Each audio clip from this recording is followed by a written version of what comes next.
কর্মকর্তা কর্মচারী বলে না, এখন সবাইকে বলা হয় কর্মচারী। আমাদের গড়ে 15 লাখ কর্মচারী সরকারি, বেসরকারি হিসাবে আমরা বলতে চাচ্ছি না, বলার দরকারও নেই। এদের আগে আমরা মনে করতাম শুধু কর্মকর্তাদের দিতে হবে যারা ট্যাক্স পেয়েবল, কিন্তু দেখা গেছে চতুর্থ শ্রেণীর কর্মচারী, পিওন অথবা আমরা কি বলবো যে ড্রাইভার 400 কোটি টাকা অথবা 9 কোটি টাকা এখন তো পাওয়া যাচ্ছে। এই জন্য এটাকে মডার্ন আপডেটেড ওয়েতে যাতে সম্পদ বিবরণী দাখিল করতে পারে এই কাজটা শুরু করেছি। এটার মূল মেসেজটা গতকাল দেওয়া হয়েছে।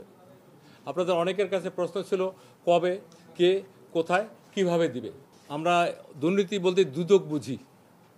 গতকাল আমার এখানে দুদকের সেক্রেটারি সাহেব আসছিলেন, আপনারা ওনাকে তো বিট করেন। এটা আমরা একটা উপকমিটি, জনপ্রশাসনের সব কিছুর উপরে একটা কি বলবো গার্জিয়ানশিপ দিতে হয়। তো এখানে দুর্নীতি দমন কমিশনের সেক্রেটারি সাহেবকে আহ্বায়ক করে 5 সদস্য একটা কমিটি অলরেডি করে দেওয়া হয়েছে। ট্যাক্সেবল ইনকাম তো সবারই না। ওই ড্রাইভার পিয়নের কি ট্যাক্সেবল ইনকাম, তার ইটিন আছে, অথচ তার ইনকাম তো কোথায় কী হয়ে গেছে। তা আমাদের কাছে গভর্নমেন্টের এই আমরা কি বলবো অভ্যর্থনের পরে যে আমাদের দ্বিতীয় স্বাধীনতার পরে যে সরকার, তারা যে এজেন্ডা আছে তার মধ্যে একটা আছে, আমরা বহুবার শুনছি এই কথাটা, zero tolerance, but we mean it. আচ্ছা, একটা মেসেজ প্রথমেই যাবে যখনই আপনার সম্পদ বিবরণী ফর্ম দিবেন, এর বাইরে কী কী থাকলো পরে দেওয়ার সময় তো আপনি একটু সচেতন হবেন। দুর্নীতি প্রতিরোধে এটা প্রথম কাজ হবে কিনা বলেন, এটা একটা মেসেজ যে I have to pay my wealth statement.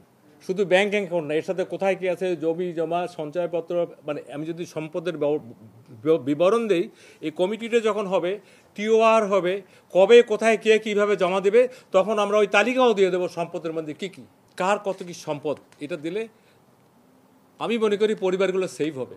আজকে যে এই মেসাকার সবচেয়ে এফেক্টেড কে হয়েছে, যে ভোগ করছে সে হয়নি, তার পরিবার আমাদের কেন্দ্রবিন্দু। অ্যান্ড আমরা যদি এই কথা বলি, oldest organization in the world is family. এর চেয়ে বড় প্রাচীন প্রতিষ্ঠান আর কিছু নাই। আমরা একটা মন্ত্রণালয়ে আসছি, এটা একটা প্রতিষ্ঠান। আপনারা এখানে সাংবাদিকরা আসছেন, এক একটা মিডিয়ার প্রতিনিধিত্ব করতেছেন, যারা প্রিন্ট মিডিয়ায় আসছেন তারা একটা প্রতিনিধিত্ব করতেছেন। তো ওই জায়গাটা যদি ঠিক থাকে তাহলে কি আপনার শান্তি লাগবে না? আমরা যাতে শান্তিতে মানুষ ঘুমাইতে পারে, তারা যাতে একটা স্বাচ্ছন্দ্য জীবনযাপন করে, এবং আমরা সামাজিক জীব। একজন দুর্নীতি করে যখন অনেক বড় হয়, পাশের অফিসারটা থাকে, তাই সে সামাজিকভাবে সেও নিগৃহীত হয়। সমাজ এখন এমন একটা পর্যায়ে গেছে, এদেরকে আরও ডিগ্রেডেশন করে, তুমি আয় করতে পারো না। কিন্তু এটা থেকে আমরা নিষ্কৃতি চাই।